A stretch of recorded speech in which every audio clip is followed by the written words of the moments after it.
Halo Sobat Finves, selamat datang di acara Financial dan Investment Festival. Bertemu lagi dengan saya, David Sutianto, selaku moderator. Kali ini saya akan membantu acara dan berdiskusi ringan bersama Dr. Omar Soaldi dengan materi kondisi pasar dan strategi investasi di new normal. Untuk Dr. Anwar Suwayaldi juga telah memiliki pengalaman yang cukup banyak.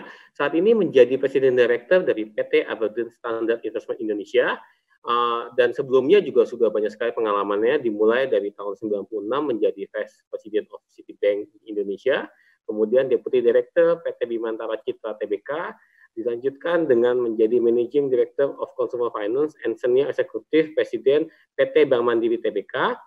Kemudian beliau juga melanjutkan karirnya menjadi Presiden Direktur PT Rio Tinto Indonesia dan juga Deputi Direktur dari PT Pertamina Persero. Untuk di pasar modal, beliau juga berkarir sebagai Presiden Direktur di PT Televisi Securities pada tahun 2010 hingga tahun 2012 dan juga sebagai Executive Chairman di PT Nomura Holdings. Dan untuk pendidikan juga Dr. Omar ini selama PhD di bidang strategic management dari University of Indonesia pada tahun 2015 dan Master of Business Administration dengan major dari finance dari George Washington University USA pada tahun 1982 dan juga Bachelor of Science dari University of Maryland. Untuk mempersingkat waktu, mungkin kita bisa mempersilahkan Dr. Omar Soayaldi untuk bisa memulai presentasinya.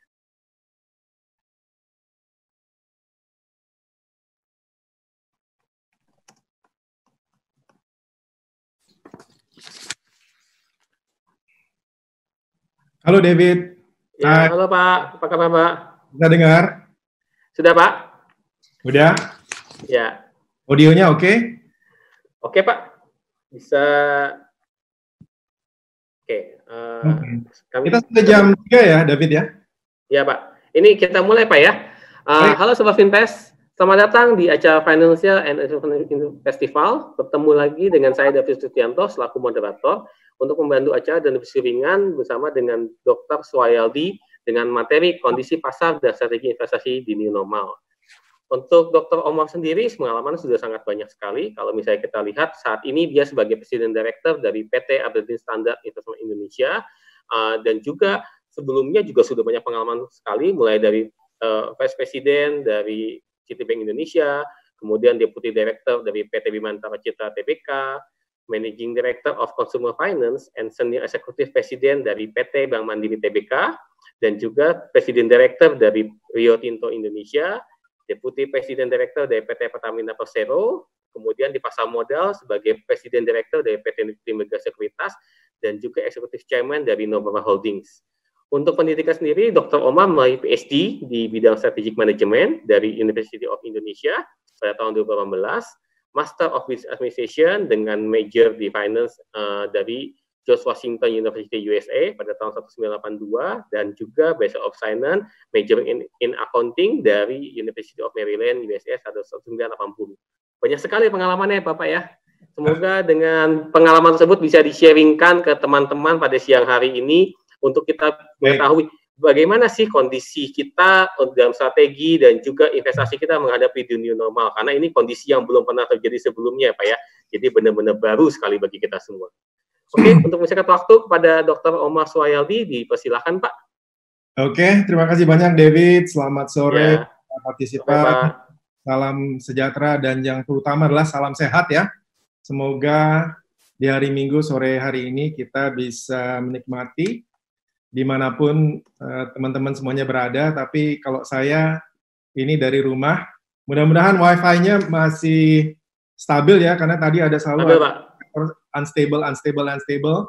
Rupanya kemacetan dari jalanan sebelum COVID ini sudah pindah ke kemacetan di fixed broadband-nya, karena memang rata-rata kalau kita work from home itu fixed broadband-nya menjadi macet, akhirnya connectivity-nya menjadi unstable. Ya, mungkin saya akan membawa kurang lebih 30-40 menit ya, ada 3 bagian.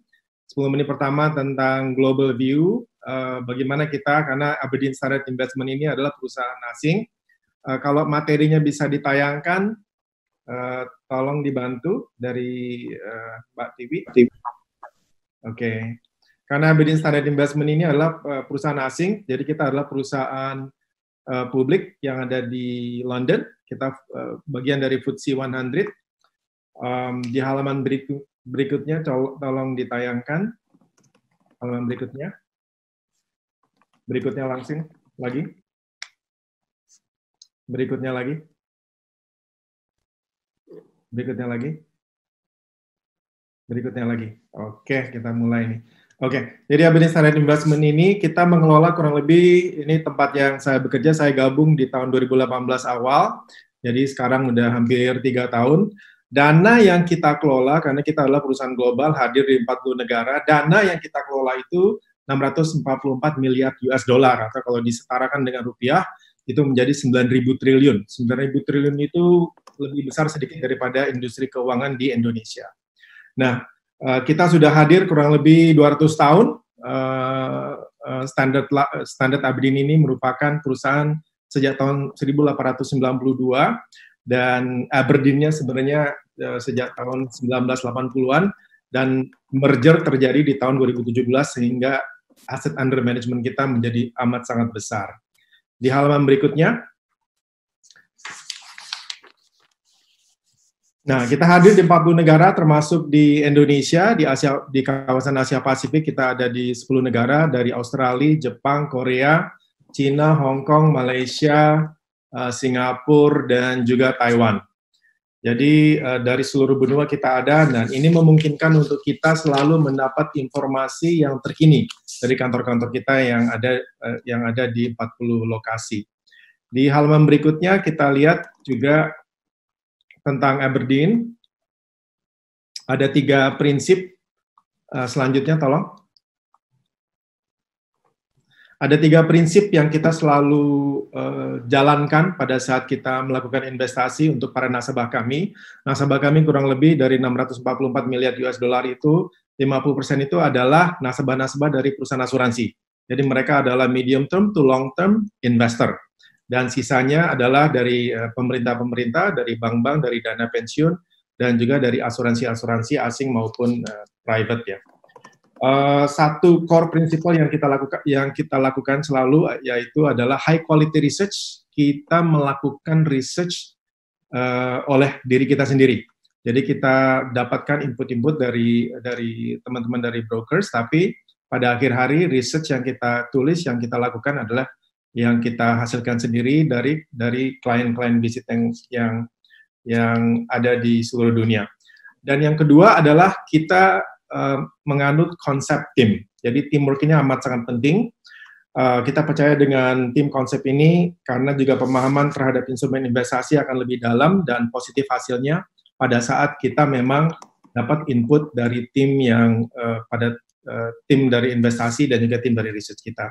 Dan yang terakhir tentunya ujung-ujungnya adalah positive outcome yang kita inginkan untuk nasabah kami.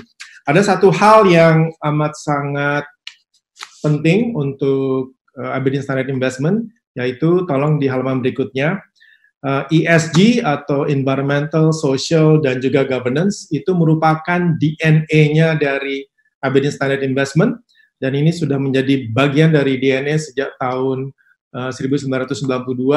Kalau di Asia Pasifik atau khususnya di Indonesia, dari Environmental, Social, dan G, yaitu Governance, governance ini merupakan bagian yang terpenting. Karena dari governance ini kita juga bisa melihat selalu ada korelasi positif dari sisi kinerja dari emiten-emiten yang kita investasikan.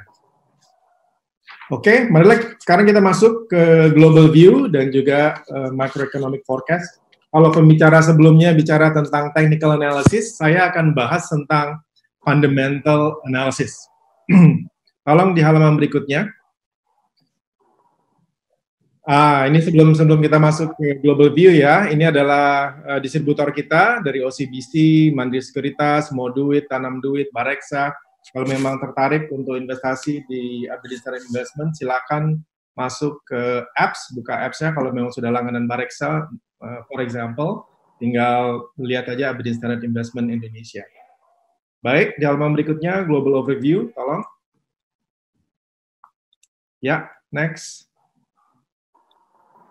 Nah, ada beberapa hal yang saya ingin tekankan di sini dari chief economist kita yang berkedudukan di London. Kita melihat bahwa recovery untuk global secara keseluruhan itu akan berbentuk huruf J. J itu seperti Jakarta, tapi kebalik, ya. Dan tentunya nanti akan ada recovery, tapi recovery yang kita melihat secara research itu adalah recovery-nya akan menjadi seperti logonya Nike. Sepatu Nike yang bentuknya itu seperti antara U miring sedikit ke kanan ya. Jadi ini adalah underlying reason bagaimana kita mensikapinya dan bagaimana kita melihat perusahaan-perusahaan mana saja yang layak untuk dikumpulin dan juga apakah saat yang tepat untuk masuk obligasi ya. Nah, saya membawakan perspektif dari asing karena bagaimanapun juga sekarang kurang lebih 32% dari bonds-nya Indonesia itu adalah dimiliki oleh asing dan juga Jakarta Composite Index itu sebagian besar adalah dimiliki oleh asing. Oke, butir yang kedua yang saya ingin sampaikan yaitu China is ahead of the curve karena mereka mengalami COVID-19 pertama kali dan mereka sekarang sudah keluar, mereka lagi siap-siap untuk second wave, apakah akan terjadi atau tidak, tapi mereka amat sangat luar biasa dalam penanganannya, terutama memakai teknologi untuk mencegah supaya second wave ini tidak terjadi. Apa yang terjadi di butir keempat, precipitous drops in growth elsewhere in emerging market likely, dan ini sudah terjadi. Kalau di Indonesia sudah lewat ya, kalau kita melihat bahwa sekarang adalah saatnya untuk Indonesia mulai tahap untuk recovery. Oke, halaman berikutnya tolong.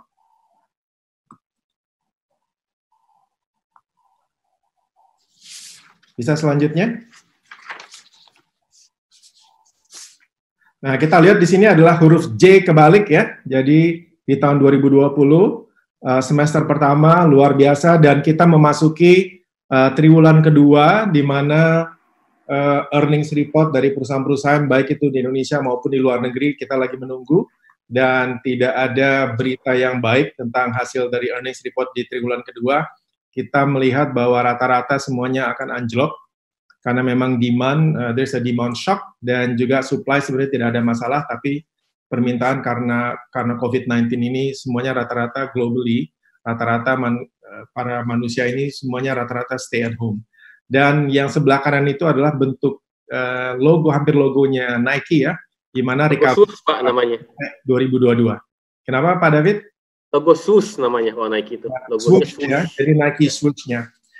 Oke, di halaman berikutnya, tolong. Jadi global trend yang berikutnya ini adalah karena ini merupakan salah satu, kalau Bill Gates itu bilangnya adalah the invisible enemy, jadi musuh yang tidak terlihat. Pandemic shock ini memang amat sangat beda dengan krisis-krisis sebelumnya.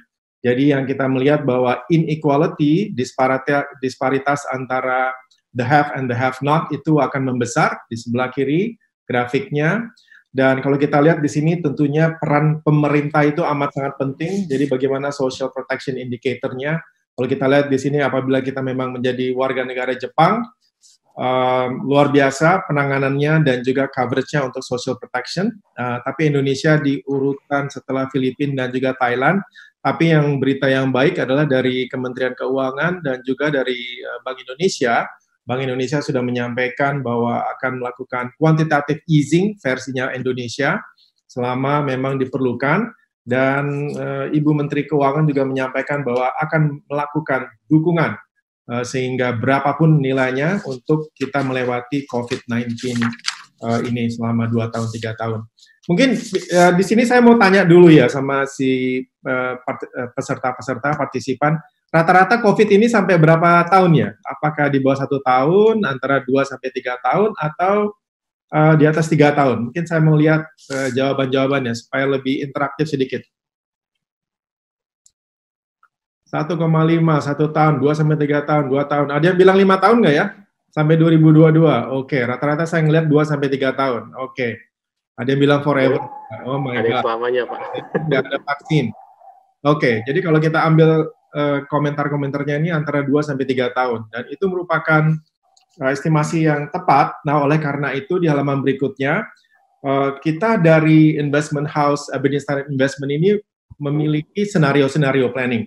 Karena kalau kita nggak tahu kapan vaksin itu akan diproduksi massal untuk seluruh dunia, yang kita bisa lakukan adalah senario planning. Nah, di halaman berikutnya tolong kita lakukan dengan traffic light system, yaitu merah, kuning, oranye, sampai hijau. Hijau itu adalah yang ideal situation, di mana market impact-nya itu kurang lebih 30%. Tapi di sini kalimat yang amat sangat penting itu adalah the virus is contained. Contained itu artinya sudah ada vaksinnya. Mudah-mudahan di tahun 2021 sesuai dengan kalau mengikuti CNN atau berita lain di luar negeri pada expert-expert itu pada menyampaikan bahwa tahun 2021 mungkin sudah ada penemu virusnya. Tapi kalau worst case scenario kita lihat yang paling bawah itu uncontained virus. Tadi ada yang bilang di peserta bilang forever ini si COVID-19-nya.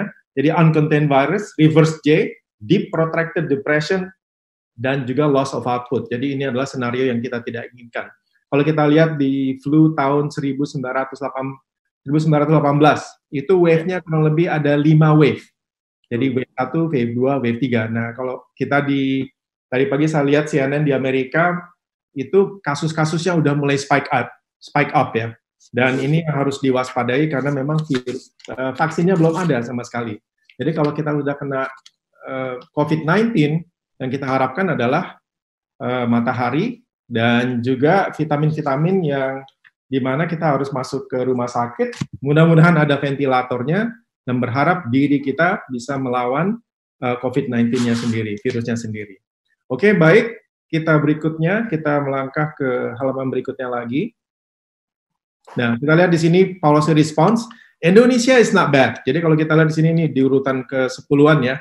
Dari US, Euro, Meksiko, South Africa, sama Indonesia. Indonesia ini 25 miliar US dollar. Kita ranking di bawah South Africa dan juga di bawah Meksiko. Jadi polisinya ini pun juga sudah ditambah oleh Kementerian Keuangan, oleh pemerintah Pak Jokowi sebagai presiden. Dan kedepannya juga ada statement dari Bank Indonesia dan juga dari Ibu Menteri bahwa unlimited support untuk melawan COVID-19 ini. Dan di sini kita lihat relief package, tax payment, additional spending. Baru-baru aja kalau kita baca koran bahwa 30 triliun sudah dikucurkan ke bank-bank BUMN untuk membantu debitur-debitur yang memang lagi bermasalah dari sisi likuiditasnya. Di halaman berikutnya lagi kita lihat selanjutnya.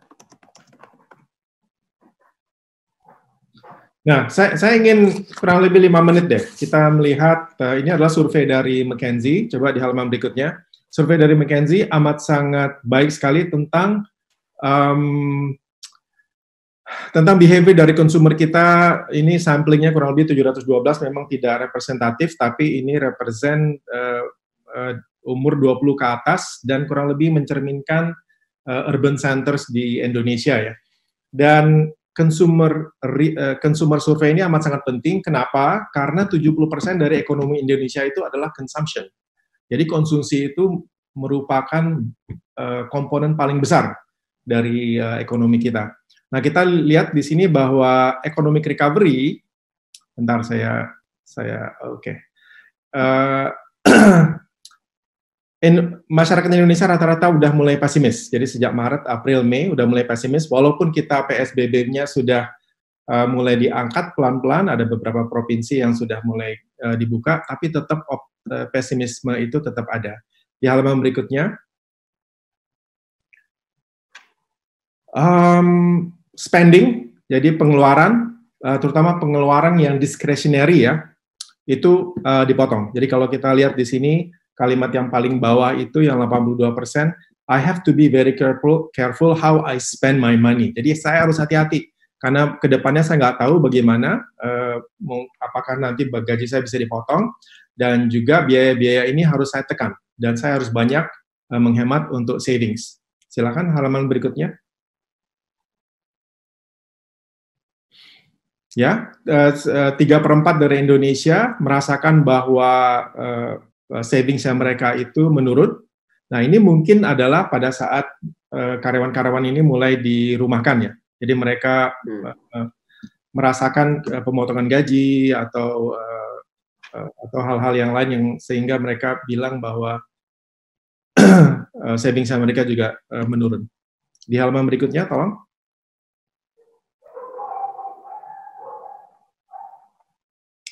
Nah, kalau kita lihat di sini bagian-bagian apa saja ya, perilaku apa saja yang meningkat pada saat kita work from home.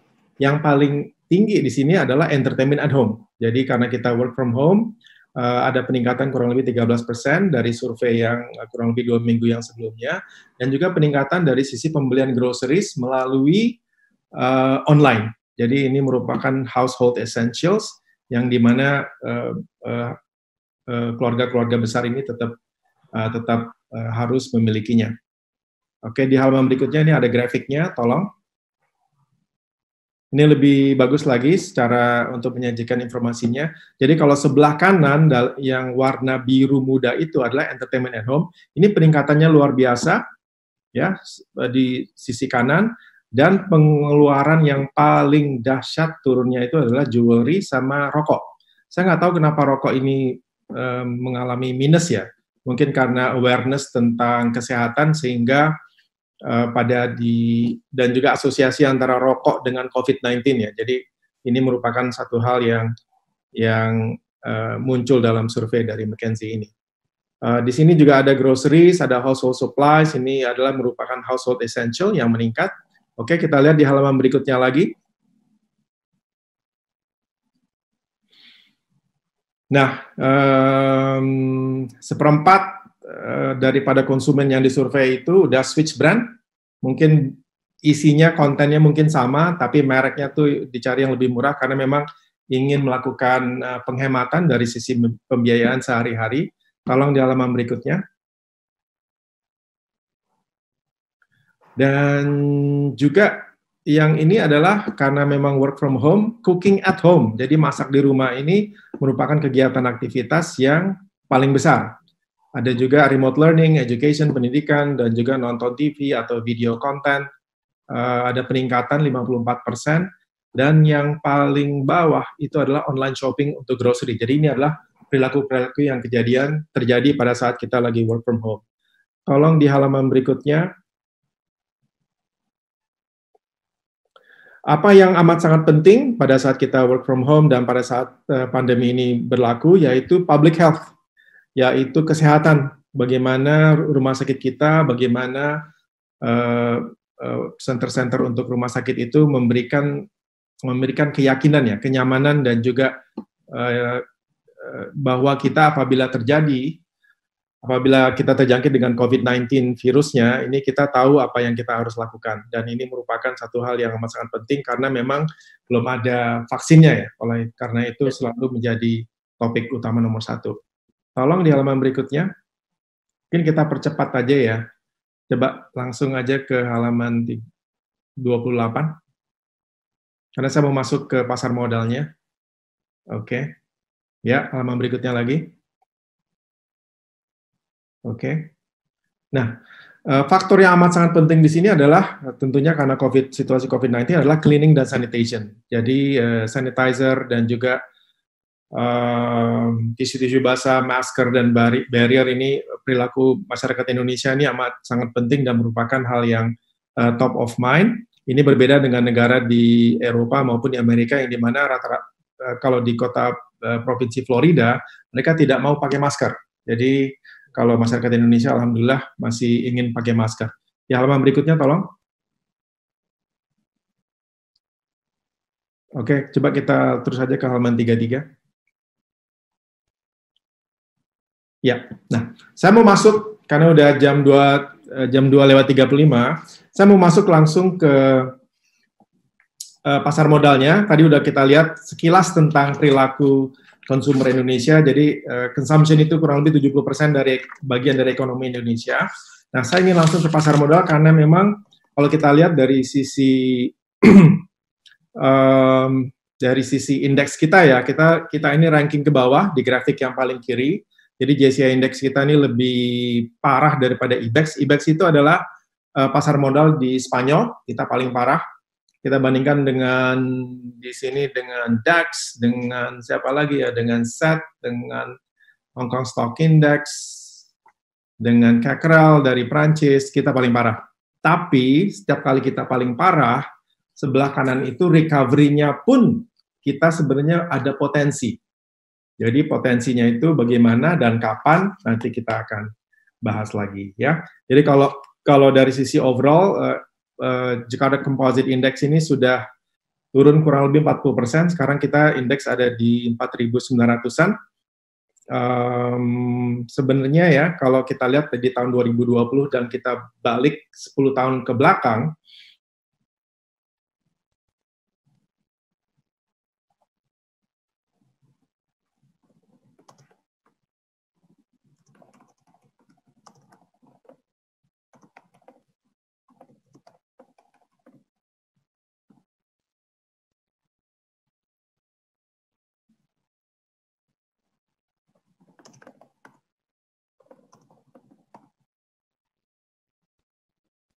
Ya, memang kalau misalnya melihat dari GCI-nya memang ya sudah turun banyak sekali Pak ya, dan tadi kalau misalnya kita melihat konsumer di Indonesia pun memang sangat-sangat resilient. Jadi di kita ini kalau misalnya kita melihat tadi hasil dari riset dari McKinsey, memang konsumsi yang ada di Indonesia ini diyakini masih akan cukup kuat karena ya kita tahu sendiri habit dari konsumsi kita sangat-sangat kuat. Dan kalau melihat berkaca jangan jauh deh, waktu kemarin ada bom Tamrin, itu kan masih pada berniat untuk belanja. Dan juga sekarang nih, begitu situasinya mulai new normalnya mulai dibuka, itu juga konsumnya sudah mulai meningkat kembali. Bisa dilihat tempat-tempat beberapa belanjaan sudah mulai banyak yang turun, jalanan juga sudah mulai makin macet, tempat-tempat rekreasi juga sama, sudah mulai ada. Dan tadi sebenarnya kalau saya mau menambahkan mengenai dari consumer behavior di Indonesia, ya memang konsumsinya tuh agak beda. Makanya itu sebabnya salah satu alasan dari IMF kemarin menempatkan Indonesia menjadi salah satu negara dari 10 negara yang diprediksi pertumbuhan ekonominya akan kembali dengan cepat. Meskipun memang kalau misalnya kita melihat stimulus-stimulus yang dilancarkan oleh pemerintah, memang tidak bisa sebesar dengan negara-negara lain. Jadi kalau misalnya kita lihat di negara-negara lain, itu stimulusnya cukup besar. Di United States bisa sampai 2.000 billion lebih, tapi Indonesia itu hanya baru 25 billion, jadi memang nggak gitu besar. Dan Sri Mulyani pun kemarin juga sudah meluncurkan paket totalnya 645 miliar, di mana serapannya pun juga masih rendah. Jadi dari total 645 triliun itu, yang disalurkan tuh untuk bidang kesehatan juga masih di bawah 5%, sementara untuk bansos sekitar 30%, dan juga untuk dana untuk desa dan juga dana untuk pemerintahan daerah itu juga masih cukup rendah. Jadi ya memang itu yang akan nanti kita lihat ke depannya apakah trennya ini bisa semakin membaik atau tidak. Karena memang kalau lihat dari potensi sudah turun banyak tadi ya, Pak Omar sudah jelaskan sudah turun banyak, aset potensialnya juga masih banyak gitu. Beda dengan Dow Jones itu ya atau S&P 500 yang potensialnya sudah hitungan jari gitu. David, saya udah balik nih. Oke Pak, silakan Pak. First Media-nya langsung udah kemacetan di mana-mana deh nih dari Okay. Itu justru kondisi bagus loh Pak. Jadi kan berarti memang ekonomi kita masih bergerak meskipun memang belum 100% pulih gitu Pak.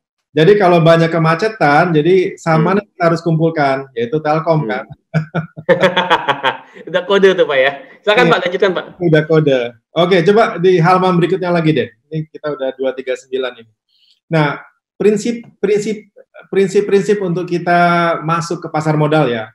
Yang pertama kalau kita melihat negara, dan ini dilakukan oleh tim riset kita di Singapura maupun di kantor pusat, yaitu nomor satu lihat policy-nya dulu.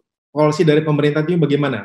PSBB restriction, PSBB-nya diangkat, terus bagaimana disiplin dari satu negara. Yang namanya Jepang sama Korea itu nggak ada lockdown, tapi kita ada lockdown. Nah, jadi ini penting banget karena nanti ya dari policy tersebut akan menghasilkan satu kurva.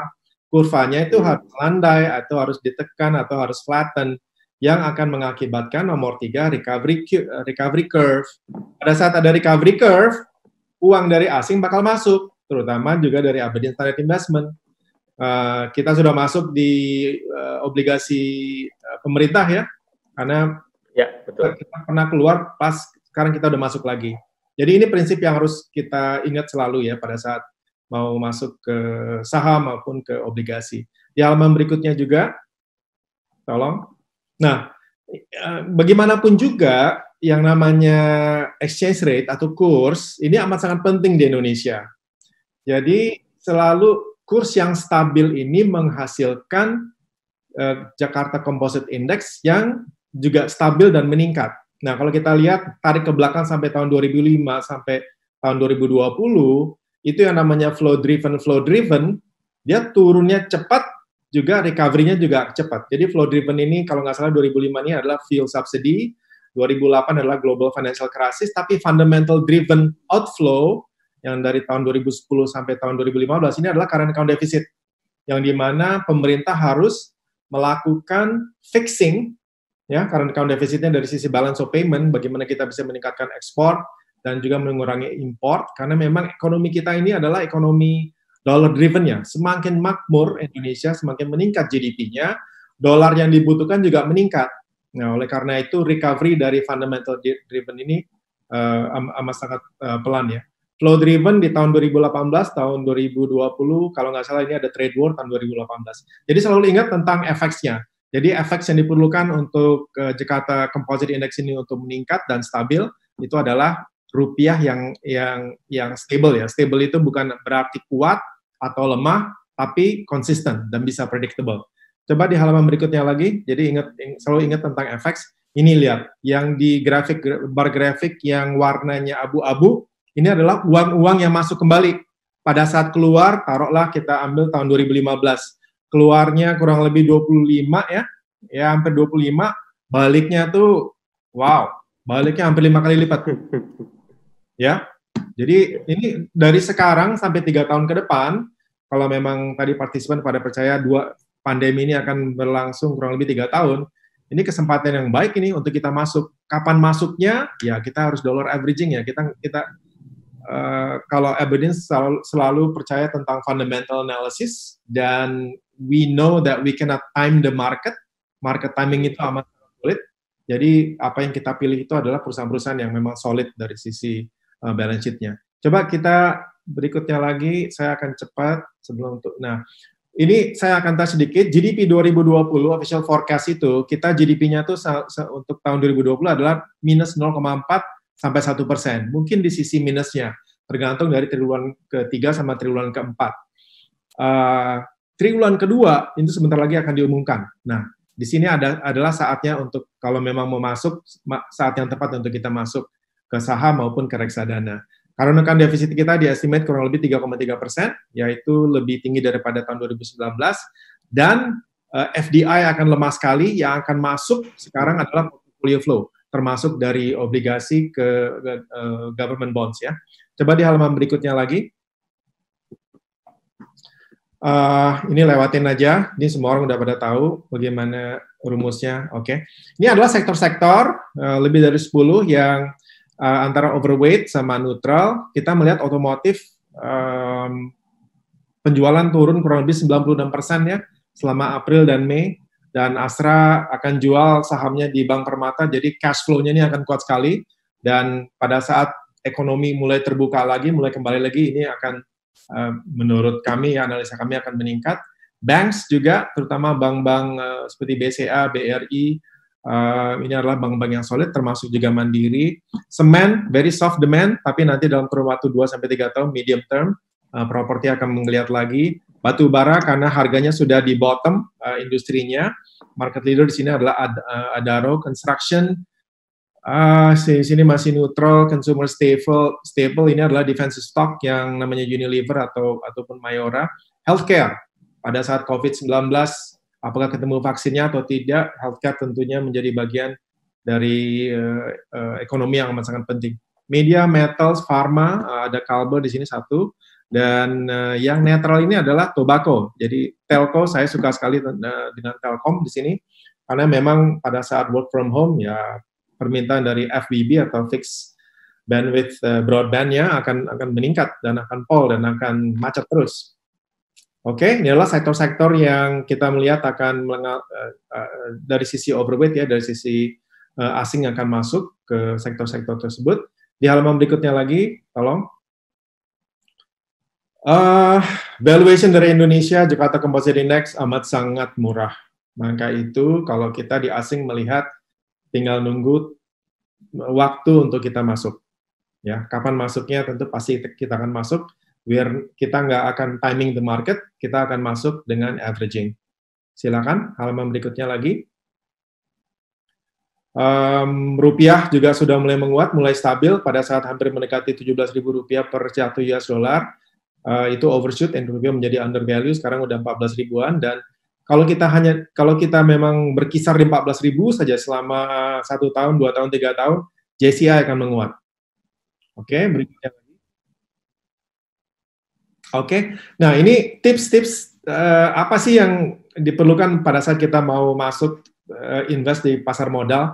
Yang pertama adalah lihat perusahaan-perusahaan yang memang akan survive, yang memang terbaik dari sisi sektornya.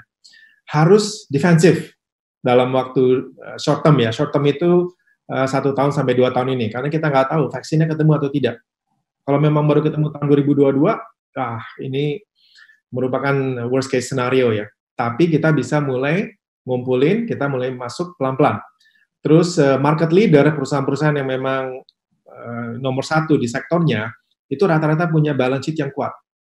Dan bisa menahan pandemi ini dari sisi menarik ke bawah ya. Sehingga mereka bisa survive in the medium term to long term. Jangan masuk ke perusahaan-perusahaan yang utangnya tinggi. Dan juga ada exposure ke depresiasi dari sisi rupiah. Oke, kita lihat di triwulan kedua bagaimana caranya, bagaimana earnings-nya, dan siapa-siapa aja yang kita akan pilih. Ya, ini adalah prinsip-prinsip untuk apabila memang mau invest langsung ke saham maupun masuk ke pasar modal, masuk ke reksadana. Oke, di halaman berikutnya lagi. Ini adalah yang halaman berikutnya. Ini adalah bonds, analisa dari bonds kita di Aberdeen Standard Investment, dan ada di sini emerging market debt ya. Ini di bagian kredit ya. Ada emerging market sovereign debt yang intinya nanti bisa dilihat sendiri satu persatu angka-angkanya. Tapi intinya signalnya adalah untuk asing untuk kembali masuk ke obligasi di pemerintah. Dan ini sudah terjadi. Jadi pernah turun sampai ke 30% kepemilikan asing, sekarang udah naik ke 32%, dan karena yieldnya memang tinggi, dan juga rembesan-rembesan trickle down dari stimulus-stimulus dari Eropa, dari Amerika, dari Jepang, yang memang mereka mencari yield. Jadi karena memang obligasi Indonesia ini masih sangat baik dari sisi return, why not? Kenapa nggak masuk juga? Oleh karena itu rupiah kita langsung menguat ke 14.000. Oke, di halaman berikutnya, coba kita lihat. Nah, ini untuk kedepannya 2 halaman terakhir. Bagaimana sih ini Indonesia? Ini kita selalu kena fundamental outflow dan juga ada flow drive, outflow yang sifatnya sesaat. Fundamental issue dan juga challenge tentang Indonesia itu sebenarnya adalah the growth trap ya. Jadi kalau kita mengalami pertumbuhan ekonomi yang luar biasa, kita importnya juga kuat, yang mengakibatkan rupiahnya melemah, akhirnya pertumbuhannya melemah juga, importnya juga turun, akhirnya hit langsung ke stabilitas dari rupiah. Dan tadi sudah saya sampaikan bahwa apabila Jakarta Composite Index ingin naik, rupiah harus stabil. Jadi kuncinya di sini, dan pemerintah sudah tahu ini masalahnya di balance of payment. Bagaimana kita bisa handling the current account deficit ya. Coba di halaman, ada satu yang memang sudah dibahas, halaman berikutnya lagi, ada satu nilai tambah dari sisi ekonomi Indonesia yang memang amat sangat kaya dengan sumber daya alamnya. Yaitu kalau kita lihat di sini aluminium, nikel, coal, tin, copper sampai emas, itu kalau kita punya komoditas akhirnya dari sisi value chain, contohnya di aluminium itu harganya bisa 30 kali lebih mahal daripada tanah yang mengandung bauxite kalau kita olah. Luar biasa itu. Tin juga sama, 10 kali lipat lebih mahal. Dan ini adalah kuncinya untuk kita mendapatkan dolar masuk ke ekonomi kita. Ya, copper, gold juga sama. Kita sudah ekspor gold, mungkin di Freeport sama beberapa perusahaan emas di Indonesia, tapi kita belum ekspor dari sisi bullionnya sendiri ya. Walaupun Antam udah mengeluarkan produk-produk dari goldnya, tapi belum menyeluruh. Nah, jadi ini kunci untuk Indonesian economy bisa keluar dari the growth trap atau defisit current account-nya yang memang selalu berkesinambungan dari 10 tahun terakhir. Oke, di halaman berikutnya ini halaman terakhir kalau nggak salah. Ya, sekarang kita masuk Q&A. Jadi ingat sekali lagi bahwa Aberdeen Standard Investment is a fundamental driven company. Cara kita berinvestasi itu driven. We don't do market trading, we don't do market timing, tapi kita percaya dengan hasil research yang kita lakukan, dan mudah-mudahan stocks atau kredit atau bonds yang kita pilih itu akan langgeng selama 3 tahun sampai 5 tahun. Ya, baik. Terima kasih Pak Oman sudah memberikan materi yang sangat inspiring sekali. Di sini teman-teman sudah antusias sekali Pak bertanya, sudah ada beberapa pertanyaan yang bagus-bagus Pak, yang saya sudah lihat bagus-bagus. Oke. Pertama kita mulai langsung pertanyaan pertama Pak ya. Boleh. Apakah tingkat optimisme masyarakat bisa menjadi trigger recovery? Sementara secara global dan WHO itu masih worry sebenarnya Pak. Ya, ini trade-off ya. Jadi kalau saya jadi pemerintah, ini trade-off antara kesehatan sama ekonomi. Mana yang duluan? Masih malakama ini.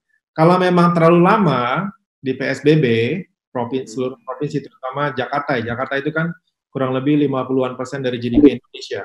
Kalau terlalu lama di PSBB, restriction, dan tidak dibuka-buka, ekonomi juga akan perlahan itu akan hancur. Mau nggak mau, kalau kita percaya dari sisi demografiksnya, dari sisi scientificnya kan juga mengatakan bahwa yang umur 45 tahun ke bawah ini dari relatif rentan kepada COVID-nya itu rendah sekali. Terutama yang umur 45 tahun ke atas lebih rentan. Jadi kalau saya umurnya ini, saya kan udah di atas 50. Kalau saya di atas 50, saya lebih condong untuk work from home. Sementara staff saya rata-rata di bawah 30. Jadi mereka suka datang ke kantor, ya saya silakan. Ya kuncinya nih berat ini antara dua sisi, mana yang didahulukan ya. Tapi ekonomi tidak bisa bertahan untuk lockdown selamanya. Maka itu kita melihat Eropa sudah mulai buka, Amerika buka walaupun sudah mulai spike up lagi. Indonesia pasti harus buka di bulan Juli ini. Iya. Baik Pak, jadi memang masih ada tantangan ya Pak, antara masyarakat optimis, tapi di satu sisi juga ada kekhawatiran juga. Nanti kita lihat seiring dengan berjalannya waktu, mana yang akan menang dan mana yang bisa proven gitu Pak ya. Betul. Ya, terus ini Pak, ada pertanyaan juga Pak, dengan fluktuatifnya IDR selama ini Pak, apakah merupakan panduan untuk dapat menentukan pilihan terhadap saham di mana asing itu banyak hit and run dengan mengukur net buy dan net sell-nya? Karena kan seperti dalam beberapa minggu terakhir ini kan asingnya banyak net sell tuh Pak. Tapi sebelumnya di bulan Mei itu banyak mereka masukkan net buy. Nah ini bisa jadi acuan nggak Pak? Bisa menjadi acuan kalau memang suka market timing. Kalau kita Aberdeen Standard Investment ini adalah fundamentalist. Jadi kita melihat substansinya dari satu perusahaan, balance sheet-nya kuat, manajemennya siapa, dan kita percaya banget dari sisi governance ya, karena kita adalah ESG investor. Jadi kalau memang ada hal-hal yang dimana investor minoritas itu merasa dipojokkan, kita biasanya tidak investasi, kita tidak masuk kepada sana. Nah, apakah mau dijadikan acuan? Bisa saja, tapi kalau asing ini uang-uang yang masuk sekarang ke pasar modal, baik itu di obligasi maupun di pasar saham, itu rata-rata adalah dari uang-uang stimulus ya. Uang stimulus itu kan kurang lebih, kalau nggak salah, hampir 3 triliun US dollar. Itu sebagian ngucur itu, masuk itu ke Indonesia. Dari Eropa juga luar biasa, apalagi dari Jepang. Dan pasar Indonesia kapitalisasi hanya 500 miliar dolar ke atas. Jadi di bawah 1 miliar pun pasti indeks sudah naik. Sekarang di 4.900. Yang saya harapkan ya, dengan membukanya PSBB diangkat, indeks kita tuh mendekati 6.000 dalam 12 bulan kemudian. Karena sudah rendah sekali, kita sudah melewati 3.800, sekarang udah 4.900. Yang kedepannya tentunya uang-uang dari luar negeri yang stimulus ini juga akan masuk rembesannya. Dan lebih banyak portfolio inflow ya daripada foreign direct investment. Kuncinya adalah rupiah harus stabil dulu. Ya, jadi ini bentuknya lebih mengarah ke zaman dulu seperti disebutnya dengan hot money, Pak ya. Jadi hot money ini sangat beredar, jadi uang asing semua banyak menyerap ke Indonesia gitu, Pak ya. Betul. Nah, ini sebenarnya balik lagi ke kuncinya Indonesia ya. Kalau kita lihat Filipina, kenapa Filipina itu bisa lebih stabil? Karena mereka dari pekerjanya yang di luar negeri, itu kurang lebih 15 miliar sampai 20 miliar stabil itu. Uang itu selalu masuk ke ekonominya Filipina. Kita harus menghasilkan itu dengan sumber daya alam kita yang melimpah. Jadi setiap negara menginginkannya. Oke, nah kalau tadi Bapak bilang bicara mengenai Aberdeen itu banyak main di fundamental, Pak. Ini ada pertanyaan menarik nih, Pak. Ya.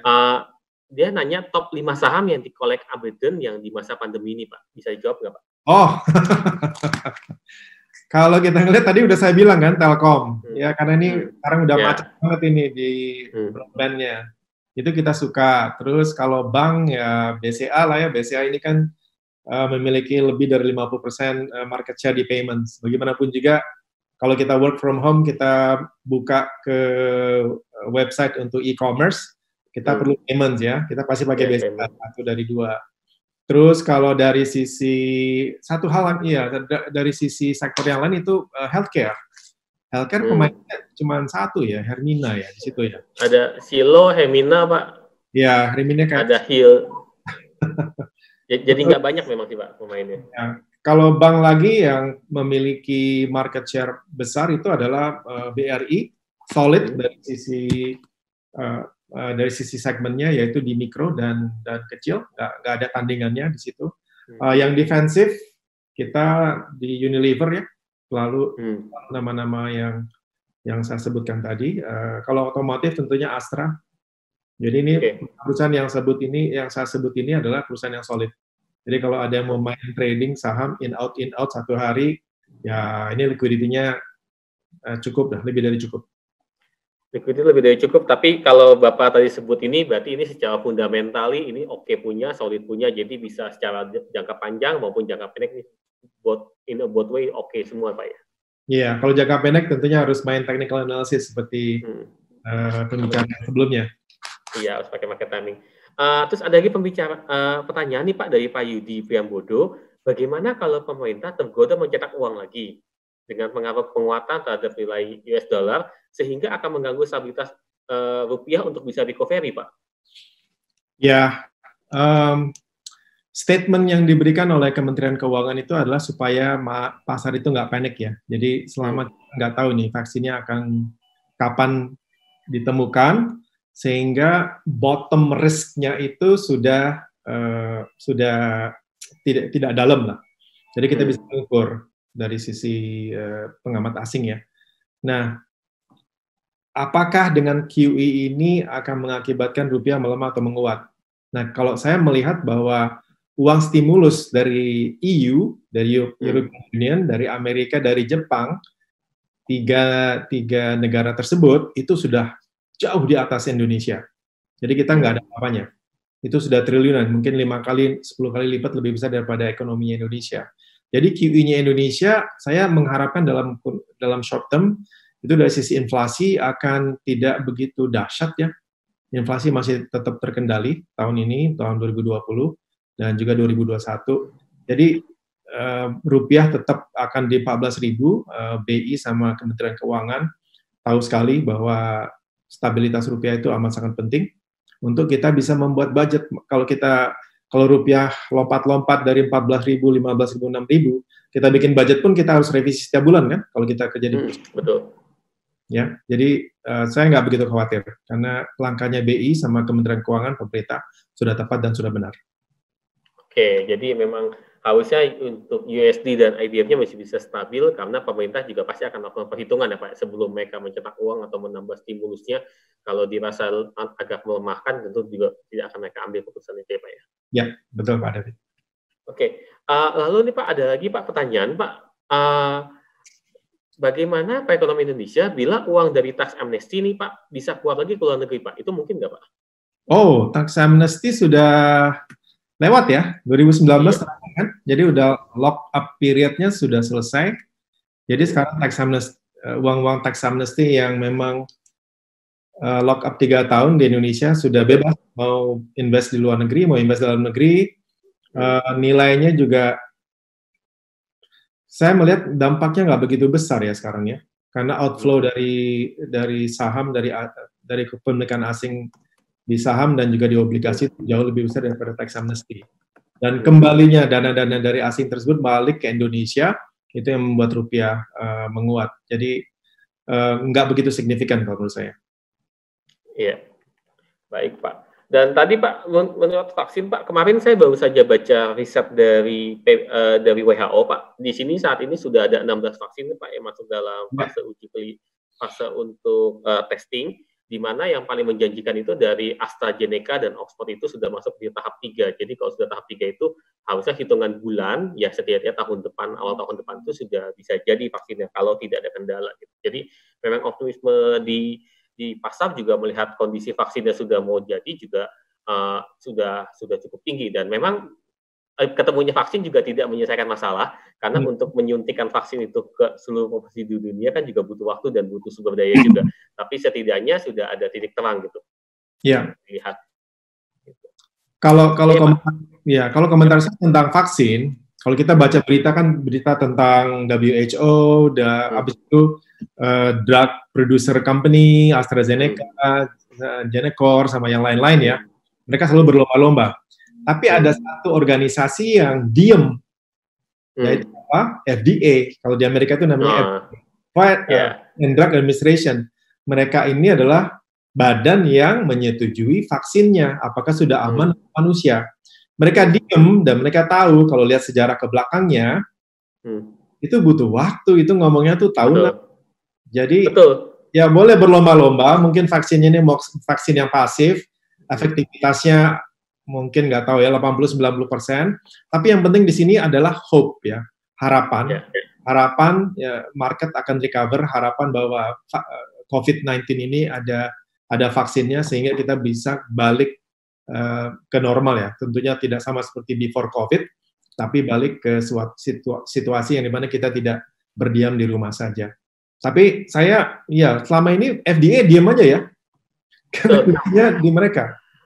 Karena FDA itu merupakan titik terakhir Pak, pintu terakhir untuk sebelum vaksin itu bisa lepas ke masyarakat. Jadi memang kalau di stage-nya atau pembuatan vaksin, FDA itu paling terakhir, dan biasanya FDA itu rata-rata mereject 15% dari vaksin yang sudah diajukan.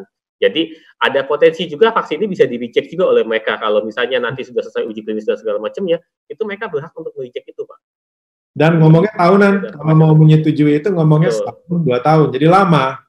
Iya, betul. Nah, itu jadi kalau baca dari kurva normalnya, diprediksi bisa sampai tahun 2036 kalau pakai jalur normal ya untuk membuat vaksin. Tapi memang saat ini diakselerasi semua dalam untuk waktu 1 atau 2 tahun sudah selesai. Meskipun memang di satu sisi juga tingkat safety-nya yang mungkin agak sedikit kita ragukan. Karena kan kalau vaksin itu implikasinya nanti jangka panjang ditakutkan ya. Makanya itu butuh text time untuk penelitian ya. Tapi memang vaksin ini kalau diperkirakan 2022 ya. 2022 butuh waktu 1-2 tahun untuk bisa diedarkan di secara global, karena juga ada jeda waktu untuk produksi massal. Betul. Kayak di Indonesia, makanya kita pakai kerjasama dengan Korea dari Kalbe itu juga baru masih stage 1, jadi masih panjang untuk Indonesia yang vaksin uji coba di Indonesia sendiri gitu. Ya. Baik Pak, seru sekali Pak. Sayangnya nih Pak, ada waktu Pak yang membatasi kita semua Pak. Waktunya sudah selesai. Terima kasih saya ucapkan kepada Dr. Omar Suwaldi yang sudah bersedia membagikan ilmu, dan semoga Sobat Invest mendapatkan pengetahuan baru yang bermanfaat untuk mengatur keuangan dan investasi. Untuk narasumber sesi selanjutnya ada Bapak Aji Martono dan Buki Bayu Purnomo yang akan dipandu oleh Pak Harikit Ramelan. Mohon maaf bila terjadi kesalahan sama perjalanan acara. Saya pamit undur diri, Pak Dr. Omar juga pamit undur diri, Pak ya. Sampai ketemu nanti di lain kesempatan. Terima kasih Sobat Invest. Ya.